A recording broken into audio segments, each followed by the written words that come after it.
પ્રભુ ઈસુ આ દૈનિક વચનમાં હું તમને સ્વાગત કરું છું. આવો થોડીક વાર પ્રભુના વચનથી મનન કરીશું. હીબ્રુઓના પત્ર 11મો અધ્યાય તેની 23મી કલમ. વિશ્વાસથી મૂસાના મા બાપે તેના જન્મ્યા પછી તેને 3 મહિના સુધી સંતાડી રાખ્યો, કેમ કે તેઓએ જોયું કે તે સુંદર બાળક છે અને તેઓ રાજાની આજ્ઞાથી બીધા નહીં. હાલેલુયા. તો આ સવારના સમયમાં મૂસાના મા બાપનો વિશ્વાસ વિશે હું તમને કહેવા માગું છું. હીબ્રુઓના પત્ર 11મો અધ્યાય તમે જુએ તો તે એક વિશ્વાસના હીરોઝથી ભરેલું એક અધ્યાય છે. તે અધ્યાયમાં ઘણા બધા લોકો વિશે લખેલું છે, જેઓ વિશ્વાસથી મોટા મોટા કામ કર્યા, વિશ્વાસથી જેઓ ચમત્કારો જોયા, તેવો વિશે લખેલું છે. તે વિશ્વાસના હીરોઝના લિસ્ટમાં મૂસાના મા બાપ વિશે પણ બાઇબલ આપણને જણાવે છે. તો મૂસાના મા બાપનો વિશ્વાસ શું હતો, તેઓના જીવન વિશે પ્રભુ શું મોટો કામ જોયા, શું મોટો વિશ્વાસ પ્રભુ તેઓના જીવનમાં જોયા, તેઓને આ અધ્યાયમાં લખવામાં આવે છે. તેના વિશે હું તમને થોડીક વાર જણાવવા માંગુ છું. હાલેલુયા. મૂસા કોણ, મૂસાના મા બાપ કોણ, એમ આપણે જાણવા માટે નિર્ગમન 2 અધ્યાય આપણે વાંચવું જોઈએ. નિર્ગમન 2 અધ્યાયમાં તમે જુએ તો ત્યાં મૂસા વિશે લખેલું છે, મૂસાના જન્મ વિશે લખેલું છે. મૂસા ક્યાં જન્મ થાય છે, તે જન્મ થતા સમય કયો પરિસ્થિતિ હતો, તેનું વાતાવરણ કેવું હતું, તે દેશ કેવો હતો, એ હું તમને જણાવું. તો નિર્ગમન 2 અધ્યાય તમે જોએ તો તે મિસર દેશમાં થાય છે. મિસર દેશ તે સમયગાળમાં પૂરા દુનિયામાં સૌથી મોટો પ્રભાવશાળી એક દેશ હતો. આજકાલ અમેરિકા કેટલું પ્રભાવશાળી દેશ છે દુનિયા ઉપર, તેમજ તે સમયમાં મિસર બહુ મોટો પ્રભાવશાળી દેશ હતો. અને મિસરનો રાજા ફારૂન દુનિયાના સૌથી મોટો તાકતવાન એક રાજા હતા. તો તેમની નીચે ઇઝરાયેલ લોકો ગુલામીમાં હતા. ઇઝરાયેલ લોકો 430 સાલ ગુલામીમાં હતા એમ બાઇબલ આપણને જણાવે છે.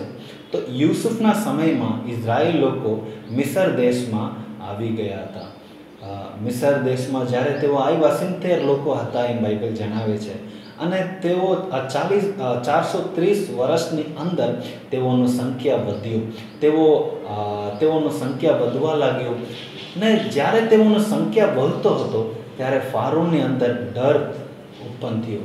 ફારૂન તેઓને જોઈને ડરતો હતો, કદાચ ઇઝરાયેલ લોકોમાંથી વધારે લોકો જન્મ થાય, તેઓની સંખ્યા મિસરના લોકો કરતાં વધી જાય તો એક સમય યુદ્ધ આવે તો મિસરના લોકોને જીતી જશે આ ઇઝરાયેલ લોકો. એમ ફારૂનની અંદર એક પ્રકારનો ડર આવી ગયો હતો. એના લીધે તે મિસરના રાજા ફારૂને એવું હુકમ બહાર પાડ્યા, ઇઝરાયેલ કુળમાં, ઇઝરાયેલ લોકોમાં જ્યારે બાળક જન્મ થાય છે ત્યારે પુરુષ હોય તો, છોકરો હોય તો એને મારી નાખવાનું છે. એ રાજાનો હુકમ હતો. છોકરી હોય તો એને રહેવા દેવાનું, એને જીવા દેવાનું. કેમ કે ફારૂનનો ઈરાદા એક જ હતો, પુરુષ લોકોને મારી નાખવાનું. તો ઓટોમેટિકલી ઇઝરાયેલ લોકોની સંખ્યા ઓછું થઈ જશે એમ ફારૂન વિચારતો હતો. એવું હુકમ પણ તે બહાર પાડ્યો. તે સમયમાં ફારૂનના આવો હુકમ હતો. તે સમયગાળમાં લેવીના એક પુરુષ અને સ્ત્રી, લેવી કુળના, ઇઝરાયેલ લોકોના લેવી કુળના 2 લોકો લગ્ન કરે છે અને તેઓને એક છોકરો જન્મ થાય છે. એનું નામ છે મૂસા. હાલેલુયા. જ્યારે મૂસાનો જન્મ થાય છે ત્યારે પરિસ્થિતિ એવું છે કે છોકરા હોય તો એને જરૂર મારી નાખવું જોઈએ, એને નદીમાં તમે ફેંકી દેવું જોઈએ. પણ મૂસાના મા બાપે એવું કર્યા નથી. તેઓ તે બાળકને સંતાડી રાખ્યા એમ વચનમાં લખેલું છે. અને એની સાથે એક શબ્દ લખેલું છે, વિશ્વાસથી. હાલેલુયા. હીબ્રુઓના પત્ર 11મો અધ્યાયમાં એ જ શબ્દ લખેલું છે, વિશ્વાસથી મૂસાના મા બાપે તે બાળકને સંતાડી રાખ્યા. હાલેલુયા. તેઓ વિશ્વાસથી બહુ મોટો કામ કંઈ કર્યા નથી. તેઓ બાળકને સંતાડી રાખ્યા, પણ એમની અંદર તે લોકોનો વિશ્વાસ હતો. હાલેલુયા. તેઓના આ વિશ્વાસને હીબ્રુઓના પત્ર 11મો અધ્યાયમાં તેઓને વિશ્વાસના હીરોઝની સાથે અબ્રાહમ, ઈસાક, યાકૂબ, દાઉદ અને મૂસા એવા મોટા મોટા લોકોની સાથે આ મૂસાના મા બાપનો વિશ્વાસને પણ પ્રભુ સન્માન કરે છે. હાલેલુયા. તો પ્રભુ સન્માન કરી શકે એવા શું વિશ્વાસ એમના અંદર હતો? અબ્રાહમ વિશે આપણે જોઈએ તો અબ્રાહમનો વિશ્વાસ મોટો હતો. તે પોતાનો દેશ છોડીને બીજો દેશમાં આવ્યો. ઘણા સમય સુધી તે પ્રભુ માટે રાહ જોતો હતો. પોતાના બાળકને બલિ દેવા તૈયાર હતો. તો એવું ઘણું બધું વિશ્વાસનું મોટો કામ અબ્રાહમ કર્યું. પણ મૂસાના મા બાપ આટલા મોટા કામ કંઈ કર્યા નથી. તેઓ વિશે બાઇબલ આટલું જ જણાવે છે, તેઓ વિશ્વાસથી બાળકને સંતાડી રાખ્યા.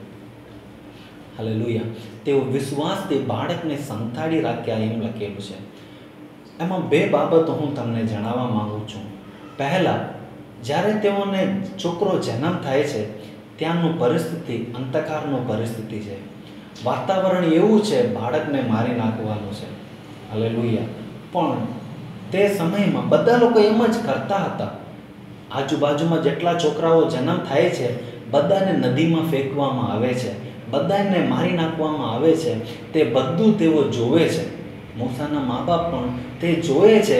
એમના આડોશી પાડોશીના ઘરમાં છોકરો જન્મ થાય તો શું થાય છે તે જોઈએ છે. હાલેલુયા. તે લોકો જોવે છે આ છોકરો જન્મ થાય તો આવું જ કરવું પડશે. બધા લોકો એક સરખા કરતા સમય તેઓ એક જ એમ કરતા હતા.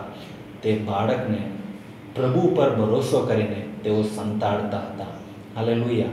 તો બધા લોકો એક સરખા કરતા સમય એક પરિવાર પ્રભુ પર ભરોસો કરીને તેઓ તે કામને રોક્યા નહીં. હું નહીં કરીશ. મારા પ્રભુ મારા બાળકને બચાવશે. હું વિશ્વાસ કરું છું. આજુબાજુના ઘણા લોકો આવીને એમને કીધા હશે, ભાઈ તને છોકરો જન્મ થયો, તું રાખવાનું નહીં, રાજા તને મારી નાખશે. ઘણા બધા તેઓના ઉપર પ્રેશર આવ્યો હશે. એમના પરિવારના લોકો પ્રેશર કર્યા હશે. એમના આડોશી પડોશી લોકો એને પ્રેશર કર્યા હશે. એના ગામના લોકો પ્રેશર કર્યા હશે. પણ તેઓ બાળકને સંતાડી રાખ્યા નહીં. હું પ્રભુ પર વિશ્વાસ કરું છું. મારા પ્રભુ મારા બાળકને મરવા નહીં દેશે. હાલેલુયા. હું તમને કહું, શું તમારા અંદર એવું એક નાની આશા છે, એક નાનું દર્શન છે, એક નાનું તેડું છે? બધા લોકોને તમે જોઈને શું તમે પણ તમારી તેડુને ગુમાવવા ચાહો છો અથવા પ્રભુ પર ભરોસો કરીને કામ કરવા ચાહો છો? હાલેલુયા. તમારા અંદર એક નાનું દર્શન પ્રભુ આપ્યા, તમે આવી રીતના કરો, તમારું જીવન મોટું થઈ જશે. એવું એક નાનું દર્શન, એક સ્વપ્ન પ્રભુ તમારા જીવનમાં આપ્યા. તમે બીજા લોકોને જોઈને, બીજા લોકોનું સ્વપ્ન જેમ નષ્ટ થાય છે, બીજા લોકોનું દર્શન જેમ નષ્ટ થાય છે, બીજા લોકોનું તેડું જેમ નષ્ટ થાય છે એમ જોઈને તમે પણ તમારા તેડને તમે ભૂલી જાઓ છો, ફેંકી દો છો, એને મારી નાખો છો. તમને પ્રભુ જે દર્શન આપ્યા તે દર્શનને શું તમે મારી નાખો છો? આ કંઈ થવાના નથી એમ. હાલેલુયા. પણ મૂસાના મા બાપે આવું જ પરિસ્થિતિમાં તેઓ પ્રભુ પર ભરોસો કરતા હતા.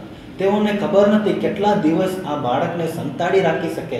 ઘણા લોકો કીધા હશે, ભાઈ તારાથી કેટલા દિવસ કરી શકે, તો કેટલા દિવસ આ કામ કરી શકે, તો કેટલા દિવસ પ્રભુ પર ભરોસો કરીને બેસી શકે? આ કામ તો થવાના નથી, આ ચમત્કાર તો થવાના નથી, તું ફેંકી દે, તું છોડી દે, તારો વિશ્વાસ છોડી દે, એમ ઘણા લોકો એને કીધા હશે. પણ તેઓ પ્રભુ પર વિશ્વાસ કરીને રહેતા હતા. નહીં, મારા પ્રભુ મારા બાળકને બચાવશે.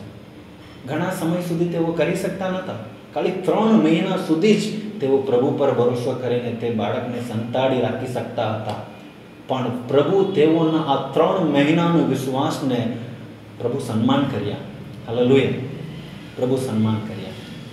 બીજું વચનમાં લખેલું છે, તેઓ રાજાના હુકમથી બીતા નહીં. રાજાનો હુકમ જ એવો હતો છોકરાને મારી નાખવાનો. અમુક સમય એવું જ હશે કે આપણું વાતાવરણ જ એવું હશે આપણું દર્શનનું વિરુદ્ધ, આપણું પરિસ્થિતિ જ એવું હશે આપણું તેડાનું વિરુદ્ધ, આપણું વિશ્વાસનું વિરુદ્ધ. હાલેલુયા. આમ વિરુદ્ધ બોલનાર લોકો ઘણા ઊભા થશે. તમને સાથ આપવા માટે કોઈ ના હોય, તમને સામના કરવા માટે ઘણા લોકો કદાચ ઊભા હશે. તમારા દર્શનને મારી નાખવા માટે, તમારા તેડાને મારી નાખવા માટે ઘણા લોકો તમારી સામે ઊભા હશે. શું તમે તેઓથી બીઓ છો? અથવા મૂસાના મા બાપ જેવા? નહીં, હું પ્રભુ પર ભરોસો કરું છું, હું કોઈથી બીશ નહીં. હું મારા દર્શનને પૂરા કરીશ, હું મારા તેડાને પૂરા કરીશ, હું મારા પ્રભુ મને જે વિશ્વાસ આપ્યા તે વિશ્વાસમાં હું મજબૂત રહીશ, હું વિશ્વાસ છોડીશ નહીં, એમ તમે નિર્ણય લો છો. હાલેલુયા. ઘણા લોકો ડરી જાય છે, વિશ્વાસ છોડી દે છે.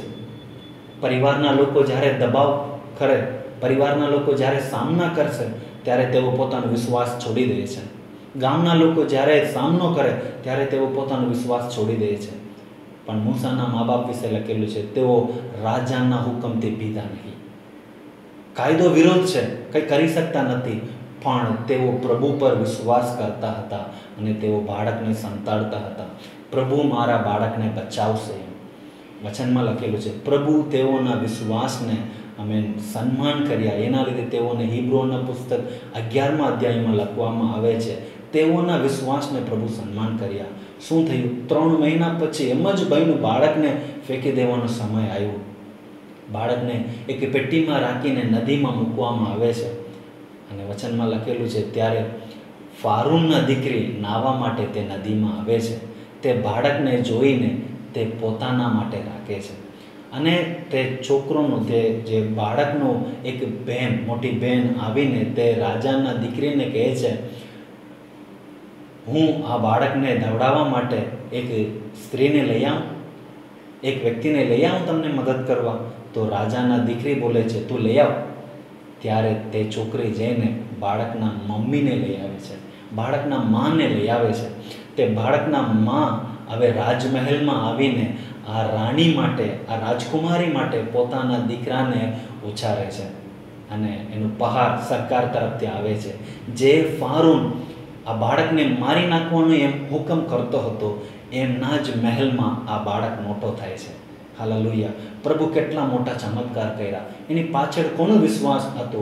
મૂસાના મા બાપનો વિશ્વાસ હતો. હાલેલુયા. આપણને ખબર નથી આગળ શું થશે. આપણું દર્શન નાનું છે, આપણું તેડું નાનું છે, આપણું ગુલાહટ નાનું છે, આપણું વિશ્વાસ નાનું છે, બહુ મોટો ચમત્કાર નથી માંગતો એમ તમે વિચારતા હશો. પણ હું તમને કહું, તમારા વિશ્વાસને પ્રભુ સન્માન કરશે. તમે તમારો વિશ્વાસને સાચવજો. હાલેલુયા. ભલે લોકો ગમે એટલું બોલે, ભલે તમારું પરિસ્થિતિ ગમે એટલું ખરાબ હોય, ભલે તમારું વિરોધ દબાણ હોય, હાલેલુયા, પણ તમે તમારા વિશ્વાસને સાચવો. જે મૂસાના મા બાપે પ્રભુ પર વિશ્વાસ કરીને રહેતા હતા. પરિસ્થિતિ ભલે વિરોધ છે, પણ હું વિશ્વાસ કરું છું મારા બાળકને પ્રભુ સંભાળશે, મારું દર્શનને પ્રભુ પૂરા કરશે, મને જે તેડું પ્રભુ આપ્યા તે તેડાને પ્રભુ પૂરા કરશે. એમ તમે વિશ્વાસથી, તમારા વિશ્વાસમાં તમે જ્યારે કડક રહો છો, મજબૂત રહો છો, તમે એને વિશ્વાસમાં તમે સ્થિર રહો છો, તમારા વિશ્વાસને પ્રભુ સન્માન કરશે. હાલેલુયા. આવો આપણે પ્રાર્થના કરીએ. સ્વર્ગીય પિતા, અમે તમને આભાર માનીએ છીએ પ્રભુજી. આ સવારના સમયમાં મૂસાના મા બાપના વિશ્વાસ વિશે અમે મનન કર્યા. તેઓ તમારા ઉપર વિશ્વાસ કરીને તે બાળકને સંતાડતા હતા.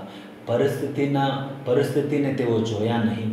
બધા લોકો જેમ કરે છે તેમ તેઓ કરવા તૈયાર નહોતા. તેઓ તમારા ઉપર વિશ્વાસ કરીને તેઓ એક નિર્ણય લીધા, હું મારા બાળકને સંતાડીશ, હું મારા બાળકને ફેંકી દઈશ નહીં. એમ તેઓ જે નિર્ણય લીધા હતા, અમે પ્રભુ તમે તે વિશ્વાસને સન્માન કર્યા. તેઓ રાજાના હુકમથી ભીતા નહીં, તેઓ તમારા ઉપર વિશ્વાસ કર્યા, તેઓના વિશ્વાસને તમે સન્માન કર્યા, તે બાળકને બચાવ્યા. તે બાળક અમે આગળ જઈને પૂરા ઇઝરાયેલ લોકોને છોડાવવા માટે તે આવ્યું. ફારૂન સાથે યુદ્ધ કરવા તે આવ્યું. ફારૂનના હાથમાંથી ઇઝરાયેલ લોકોને છોડાવવા માટે પ્રભુ તમે તો છોકરાને તમે ઉપયોગ કર્યા, તે મૂસાને તમે ઉપયોગ કર્યા પ્રભુજી.